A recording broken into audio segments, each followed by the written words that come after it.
The Windigo's Return, a Northwood story.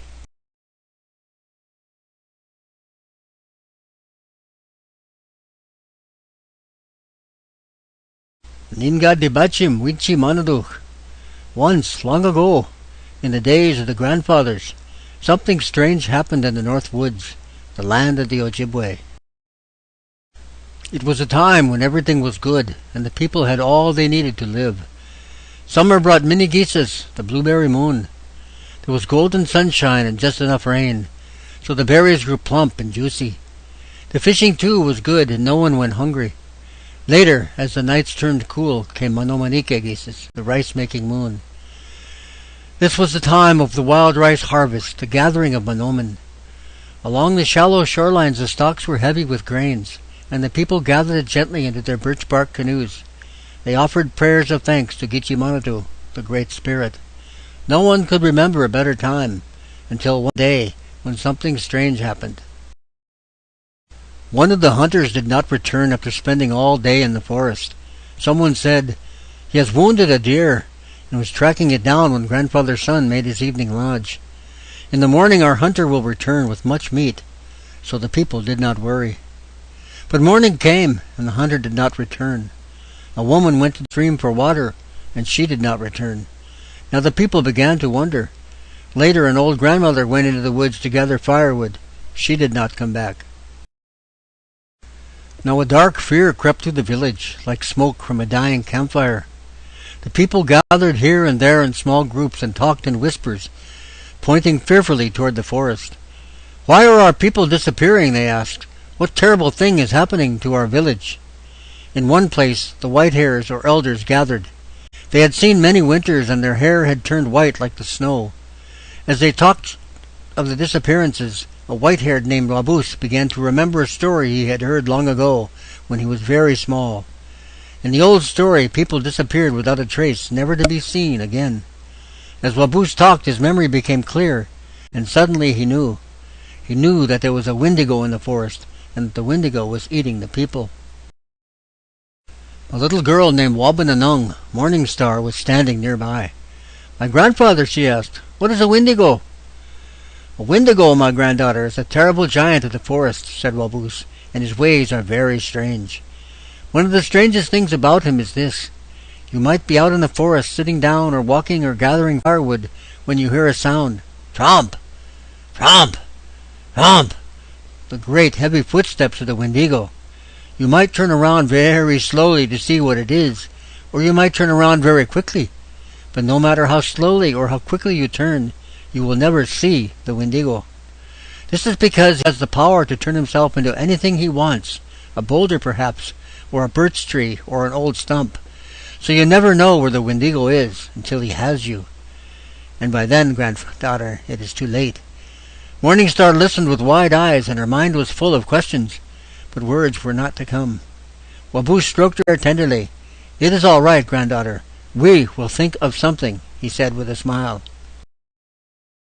That evening the people held a council meeting to decide what to do about the terrible Windigo. They sat in a circle around the fire. Soon a warrior stood up. "We must gather all our weapons," he said, "and go out to do battle with this Windigo." A shout of approval went up from the people. Surely all the warriors together could defeat one Windigo. But then someone remembered that the Windigo could turn into anything he wanted. It might not be so easy to do battle with a tree stump or a boulder, especially if the warriors did not know which one to fight. The people grew quiet. Next, one of the white hairs stood up. "This Windigo knows where we live," he said. "Let us move our village to a new place far from here." Everyone murmured and nodded their approval.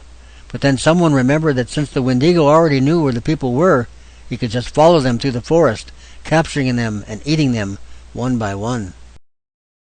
Again everyone fell silent. Not a word was said until far to the back of the council ring a little girl spoke up. It was Morning Star. "I think we should trap him," she said. "How would we do it?" the people asked. "We must go far into the forest," answered Morning Star, "and dig a deep pit. In the bottom of the pit we will put some venison, and all around the venison we will put birch bark and logs and sticks. Then we will cover up the pit with long grass and leaves, so the Windigo cannot tell it is there." The little girl's idea made sense, and the next day the people did just as she had said. By nightfall the pit was ready. Everyone hid in the forest behind trees and bushes and waited for the Windigo to come. Deep in the middle of the night, when it was very dark, they heard a sound. Trump! Trump! Trump! The Windigo was coming. Then another sound. Sniff! Sniff! Sniff! Sniff! He was smelling the venison they had left in the pit, or else he was smelling the people. No one could be sure. Suddenly there was a great crash, and they knew that they had caught the Windigo. Quickly the people ran to the edge of the pit. Each one had saved a little glowing ember from the council fire. Now they threw the embers down into the pit, and the birch bark and sticks and logs began to burn. Soon a great fire was roaring in the bottom of the pit, and the Windigo began roaring too, screaming and howling in anger. The people were frightened and ran back to their hiding places. Later, when it was quiet, they crept to the edge of the trap. They looked down, and there in the fiery pit was the Windigo, and he was furious. "I'll get you all for this," he roared as he shook his great fist. "I'll come back again and again and again, and I'll eat you, and you, and you, and your children and their grandchildren, forever and ever." Terrified, the people fled once more into the forest. This time they waited a long, long, long, long time, until there were no sounds at all coming from the pit. And finally they sneaked up very, very slowly. They looked into the pit and saw nothing. There was nothing there but a pile of ashes, all that was left of the terrible Windigo. Still, the people remembered the awful curse of the Windigo, and wanted to make sure he would not return to eat them all, as he had promised.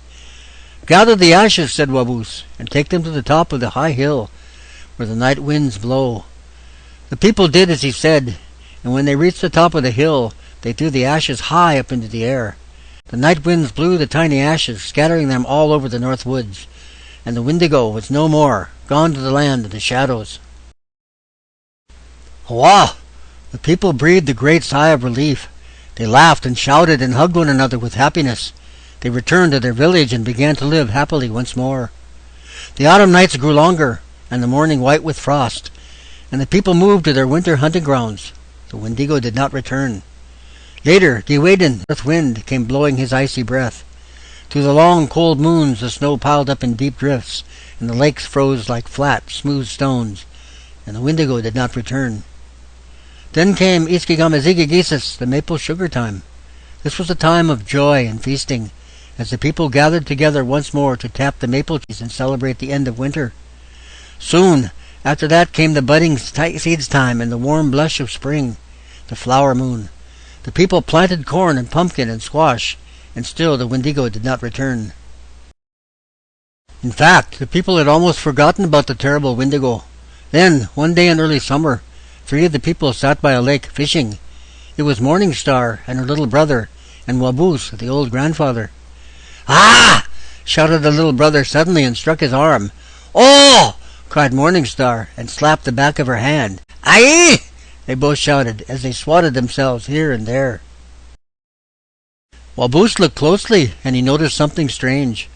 Though there was no fire anywhere nearby, little ashes seemed to be floating in the air. The ashes drifted through the woods and gathered in a cloud around the 3 friends. When Waboos held out his arm, he noticed that the ashes were landing on his skin and biting him. And where the ashes bit, they left a little bump that itched and itched and itched. "It is the Windigo, grandfather!" cried Morning Star. "He has come back." Waboos nodded. "Yes, my granddaughter," he said, and smiled knowingly. "And I am afraid he will be coming back every summer from now on, and eating all of us, just as he said he would." Waboos arose and took the children's hands. Together they turned down the path toward the village to tell the people. And so it was that the Windigo returned, and returns every summer to this day, keeping the promise he had made so long ago. Me sa ew.